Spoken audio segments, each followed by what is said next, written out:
Hi everyone, so I'm here in front of the Jordanian Embassy where we're having a massive demonstration. We've had quite a few speakers discussing the issue of Palestine, especially the new law that Israeli government have introduced, which is that there will be, hanging, literally executing children, men, women, and children, all the prisoners that they have. Because of that, there's been a massive awareness that's been created in the media. So today we're here and we will be talking to some of the people, we'll be talking to some of the presenters here and see what they have to say with regards to what is happening in Gaza, and especially the new law that they've passed in Israel.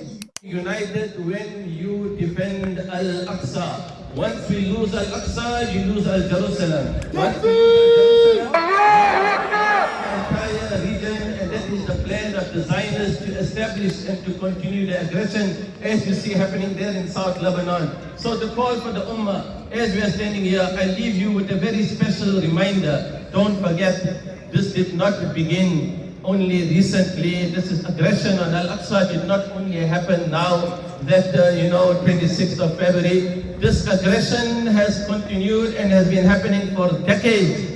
As the famous hadith of the Prophet ﷺ says, "Man ra'a minkum munkaran falyughayyirhu biyadihi." If someone witnesses a munkar, an evil, change it with your hands.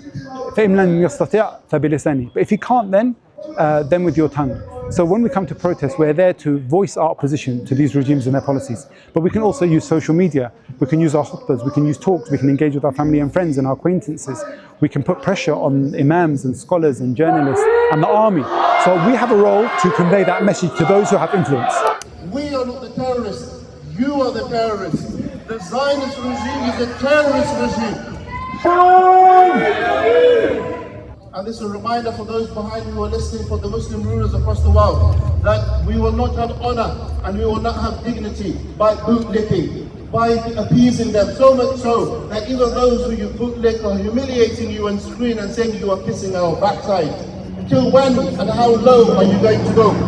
And this is another shocking period of time that we're living. The aggression, the US and Israeli aggression on Iran. And now that the land that the Muslim world is, the rulers are silencing the people. The hearts are connected with al-Aqsa, with al-Gaza, with Palestine. So the people on the ground, you can see, if they were allowed, you would have found a people. If those borders were open, you would have found a people who would have went and defend al-Aqsa. But the sad reality is the weakening state of the Ummah. اللهم احقن دماء المسلمين في إيران. اللهم احقن دماء المسلمين في إيران. اللهم احقن دماء المسلمين في إيران. اللهم احفظ المسلمين في اليمن وفي السودان. اللهم احفظ المسلمين في اليمن وفي السودان وفي كشمير وفي أفغانستان وفي كل أرض يا رب العالمين.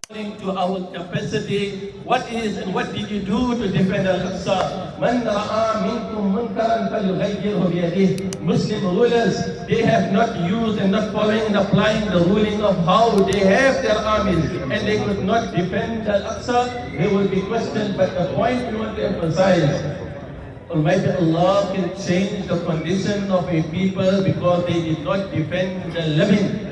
Now we are asking you to defend the building of al-Aqsa. What is more significant? Millions and millions of people. And that is the question I always like to ask. Millions go for Umrah, millions go for Hajj. They go to Haramain, and we know the Haramain Allah will protect. But Masjid al-Aqsa is the responsibility to defend. To say God is the responsibility of the Ummah. Allah!